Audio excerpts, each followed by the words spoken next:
Inclusion through a snowblower. Inclusion through a snowblower. Farzana Shohan.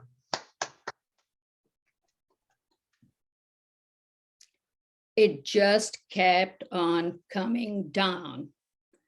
I watched it first with amazement, then with little bit of what is going on, and third, oh my God, what is going on?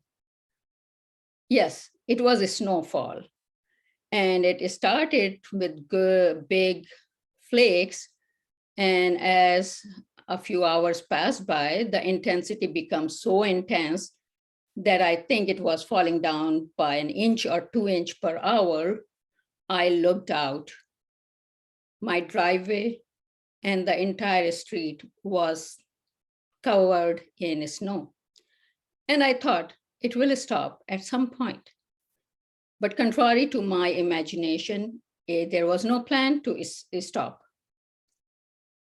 And finally, when all was done, it was almost 16 to 18 inches of snow on the ground. I know it because I was also looking on the handrail of my balconies. What will I do? I had a deep fear and a horror set in me. I panicked. What will I do? I cannot clear this driveway by myself in this lifetime. I'm not that tall. I don't have that kind of a physical strength.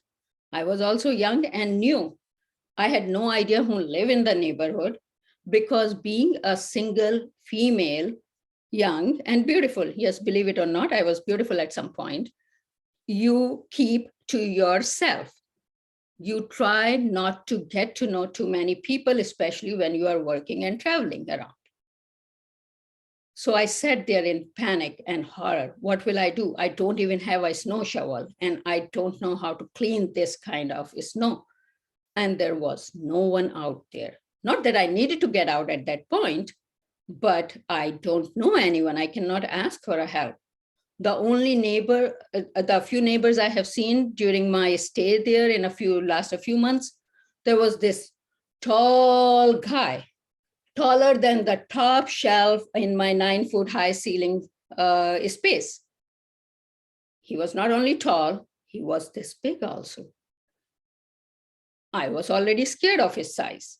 That was imagination in my head. And then there were a few older couples and a few people who don't look like me. I was kind of an anomaly. I was just only me who looked like me, who don't know how to shovel, but all of me. So I felt I don't belong from this neighborhood. I don't know anyone who will come and help me. And this reminded me the story of my life. When you come from another part of the world and you live in a different part of the world where you don't look like the majority of people, when you speak a language, people automatically say, without even thinking, that you have an accent and they have a problem in hearing you. When at work, you are working hard and are sure that you will get a promotion or a raise, that does not happen either. Because somehow when the time for the higher leadership role comes, it goes to somewhere else who looks like the majority of the group. Now, do people do it on purpose? No, but we are so used to living and working in a certain way and thinking in a certain way that we don't think that we are not including other people in our folds. We are excluding them. And people who are receiving that kind of an attitude or reaction, they feel excluded out of the inner group. So the concept of exclusion and inclusion has been a theme of many of our life. If you are a female, you have experienced it. If you are tall, you have experienced it. If you are old, you have experienced it. If you are short, you have experienced it. If you have a different skin color, yes, you have felt it. It doesn't matter which skin color you have. So sitting in that deep horror and fear in my nice apartment and don't know what to do, I heard a snowblower. I looked out. I saw an interesting orange colored snowblower. I looked out further, and then I opened the door and I saw that tall guy snowblowing. And he was snowblowing. I gathered my courage and I tried to wave at him. And first he did not, but when he turned around, he looked up and he saw me from the distance of 30 feet. And his snowblower was still blowing. And I gestured him this. I wanted to get his attention. And he did a sign language back to me.